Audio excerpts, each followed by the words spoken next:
Gubernur DKI Jakarta Basuki Cahayapurnama atau Ahok menegaskan tidak akan menggugat media yang membeberkan data berita acara pemeriksaan KPK terkait dengan kasus suap reklamasi Teluk Jakarta. Ia mengaku telah berkomunikasi dengan redaktur media terkait untuk mempertanyakan keabsahan data yang didapat dari KPK tersebut. Hal ini disampaikan Ahok usai meninjau kesiapan ujian nasional di Sekolah Dasar Santa Maria, Jakarta Pusat pagi tadi.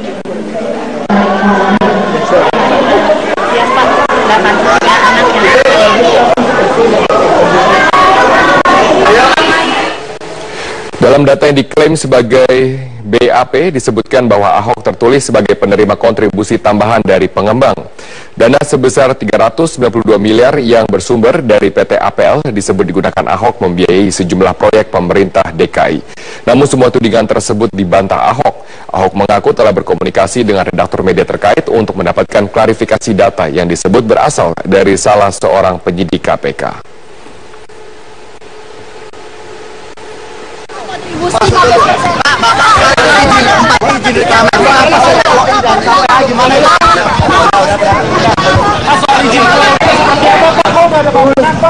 Enggak, saya sama Tempo hubungannya baik. Teman saya udah ngomong sama redakturnya, ada apa ini, dapat dari mana. Ya kayak teman aja lah, saya udah tanya gitu, kamu mesti klarifikasi nih. Karena KPK udah nyatakan nggak ada, dan saya waktu dipanggil juga nggak ada. Dan saya juga udah cek yang Kalijodo. Kalijodo kami keluar duit nggak? Enggak ternyata. Makanya saya bilang jangan fitnah sembarangan, dengar-dengar. Terus masukin pakai nama judul saya lagi, kan keterlaluan. Terus apa? Rusun dan Mogot. Gila, masa aku yang bangun dan Mogot? Mukofat, ya kan? Kali Ciliwung, masa saya yang bayar? Lalu bagaimana hasil dari rapat pleno pembahasan tata tertib pemilihan yang sempat berjalan alot hari ini? Kami akan langsung menanyakannya kepada rekan kami Rifai Pamone yang saat ini berada di arena Munaslup Golkar di Nusa Dua Bali. Rifai, apa hasil dari rapat pleno mengenai tata tertib pemilihan ketua umum dalam Munaslup Golkar? Sebelum menjelaskan hal tersebut, Zakia, setidaknya saat ini seluruh peserta dari Musyawarah Nasional Luar Biasa Partai Golkar 2016 di Nusa Dua Bali telah menyelesaikan 2 tahapan rapat pleno dan sudah dipimpin oleh steering komite lalu berpindah ke pimpinan Munas. Lalu di pleno yang pertama membahas tata tertib Munas, memang hanya beberapa pasal dari anggaran dasar, anggaran rumah tangga kemudian disamakan dengan apa yang menjadi tata tertib Munas. Namun seperti yang sudah diprediksi, hal tersebut tidak begitu mudah kemudian dilalui karena banyak sekali perdebatan. Ada beberapa menit kemudian juga di dalam rapat pleno tersebut terjadi kericuan meski sudah bisa dinetralisir, bahkan dengan kehadiran Ketua Umum Abu Rizal Bakri yang menyatakan beberapa hal yang sangat menarik terkait dengan bagaimana seluruh kader dari Partai Golkar yang hadir dalam Musyawarah Nasional Luar Biasa ini untuk menerima seluruh hasil dari rapat pleno yang akan dibicarakan dalam Musyawarah Nasional. Dan memang mandat tertinggi berada di setiap pemegang hak suara, di mana ada DPD 1, DPD 2, Dewan Pimpinan Pusat, dan juga sejumlah pimpinan dari organisasi pendiri dan juga yang didirikan oleh Partai Golkar. Lengkap dengan satu suara yang baru dalam Munaslup ini, yaitu dari Dewan Pertimbangan Partai Golkar.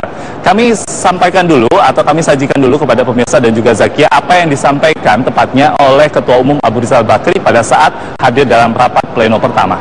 Berikut selengkapnya. Usulan dari steering komite kan? Tidak akan berubah lagi, Pak? Insya Allah. Bisa berubah kalau di sininya berubah. Yang kalau votingnya sudah diketok. Udah mesti, sudahlah ikutin aja apa yang udah disahkan dan direncanakan, kan selesai. Sementara itu, laporan pertanggungjawaban oleh Ketua Umum Abu Rizal Bakri untuk 1 tahun saja sudah disampaikan dan nanti rapat pleno akan dilanjutkan pada pukul 19 waktu Indonesia bagian tengah dengan mendengarkan tanggapan lalu pandangan umum. Demikian, Zakia. Rifai, kemudian apa ada dinamika lain yang muncul dalam pelaksanaan Munaslup Golkar? Karena kalau kita melihat dari 2 hari pelaksanaan dinamikanya begitu dinamis. Ya, betul sekali. Tentunya terkait dengan keberadaan 8 bakal calon ketua umum, hal tersebut masih terus terjadi di sini dan menjadi isu yang paling besar. Tadi ada 7 bakal calon ketua umum yang kemudian berkumpul dan menyatakan bahwa keinginan mereka agar mekanisme voting atau pemungutan suara apabila nanti betul-betul disepakati oleh peserta Munaslup harus dijalankan secara tertutup. Dan satu sisi yaitu bakal calon ketua umum di mana pihak tim suksesnya yaitu Setia Novanto mengatakan terbuka atau tertutup terserah saja, semuanya diserahkan kepada peserta Munas. Namun untuk menganalisanya saya bersama dengan analis politik atau pengamat politik Hanta Yuda. Bang Hanta, terima kasih banyak sudah bergabung bersama kami di MHI. Kita bahas dulu, Anda melihat dinamika sepanjang hari ini, apa yang akan terjadi ke depan? Ya, hari ini kita bisa lihat ya perguliran peta kekuatan konstelasi politik para caketum di Golkar ini sangat menarik ya. Betul. Ada dua catatan saya ketika penentuan komposisi pimpinan sidang itu sudah mulai terbelah dua tadi terkait dengan pandangan perlu dimasukkannya unsur dari Dewan Pertimbangan. Itu yang agak memakan waktu agak panjang. Nah, ada yang menarik lagi adalah metode pengambilan keputusan, terutama dalam penentuan calon ketua umum yang sempat tadi itu petanya menjadi 7 menyatakan harus tertutup. Nah, peta ini kemudian menjadi cair lagi, sudah cair lagi setelah diakomodirnya keputusan itu, kemudian rapat forum di pleno tadi di Munaslup itu memutuskan tertutup. Jadi satu hal hari ini yang sudah dicapai progresnya adalah tertutup untuk mekanisme pemilihan ketua umum. Itu yang menarik karena tertutup dan terbuka itu akan menentukan kemungkinan skenario-skenario yang akan terjadi dalam penentuan calon ketua umum. Untung ruginya, analisa Anda? Untung ruginya tentu kalau terbuka sangat mungkin kontrol. Jadi begini, secara teoritis metode pengambilan keputusan dalam sistem demokrasi itu sah-sah saja terbuka atau tertutup, itu poinnya.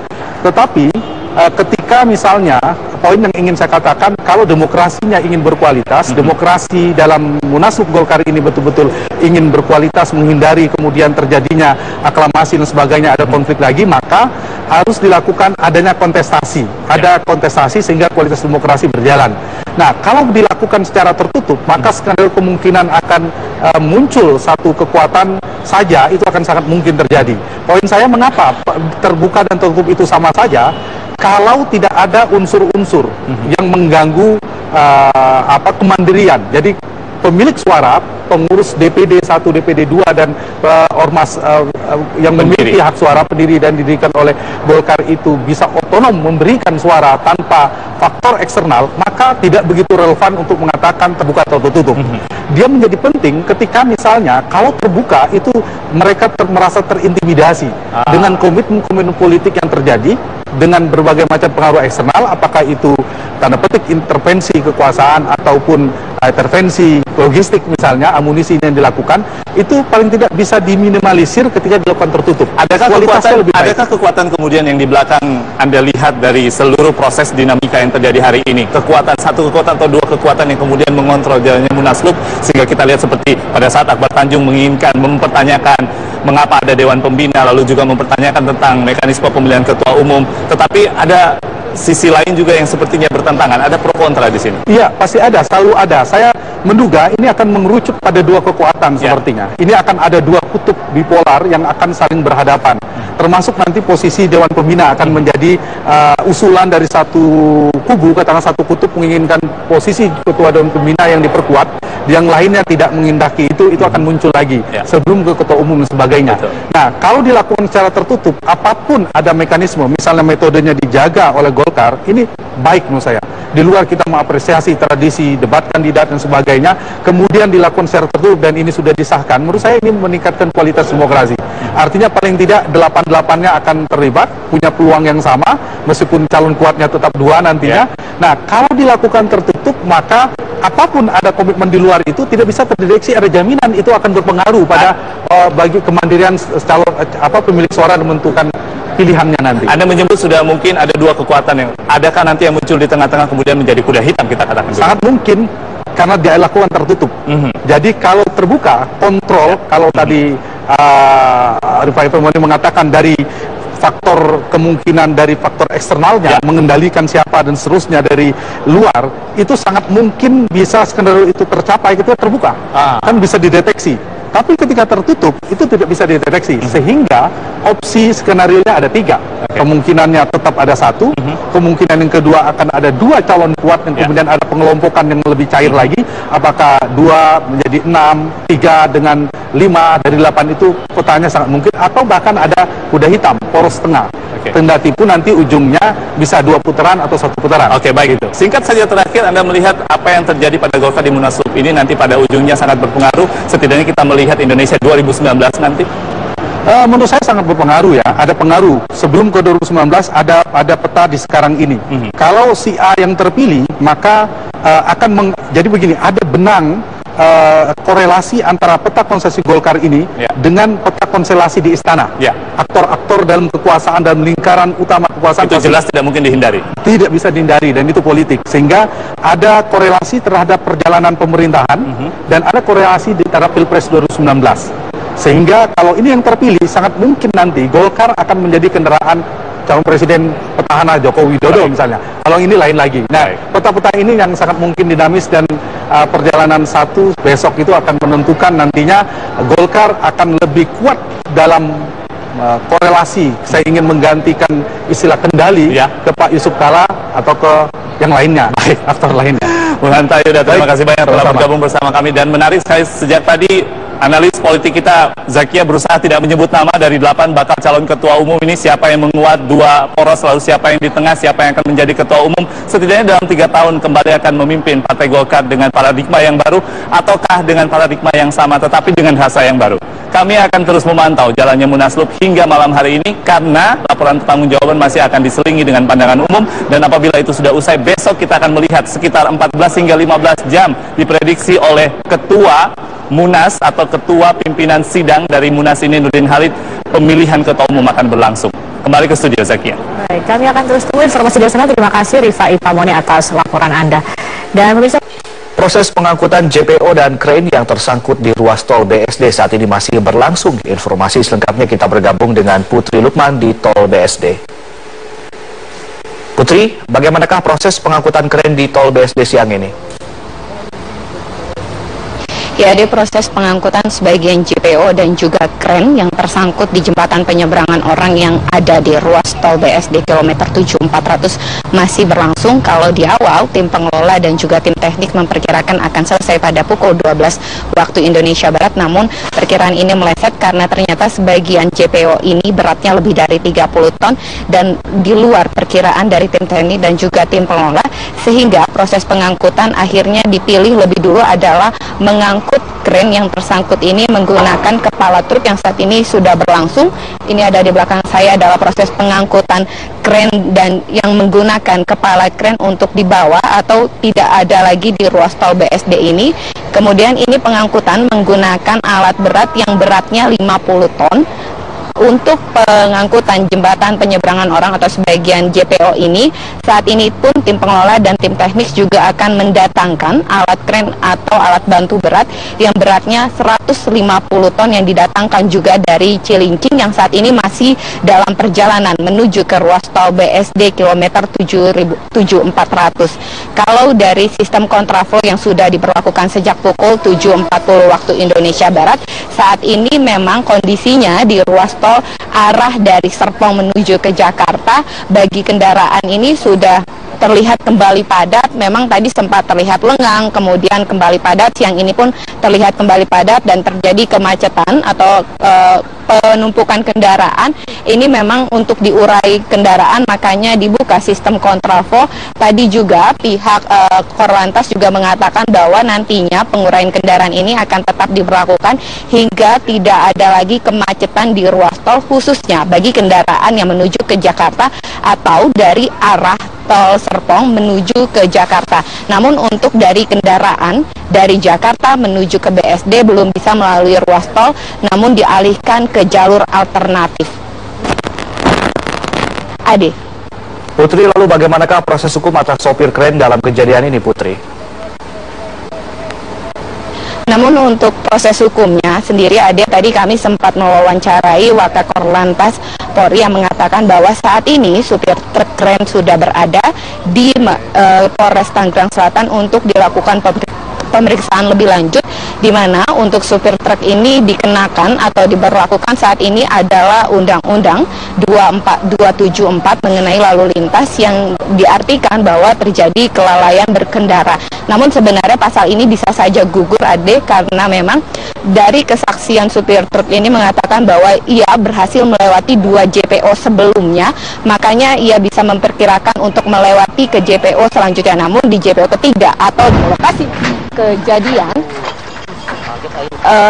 truk kren ini menyangkut di jembatan penyeberangan orang sehingga JPO pun roboh. Saat ini pun masih dilakukan pemeriksaan lebih lanjut, dan berikut adalah kutipan wawancara kami dengan Wakakor Lantas Brigjen Pol Indrajit.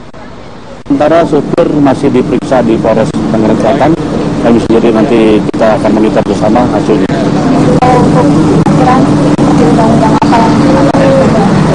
Belum bisa kita terapkan karena kan masih dalam pemeriksaan.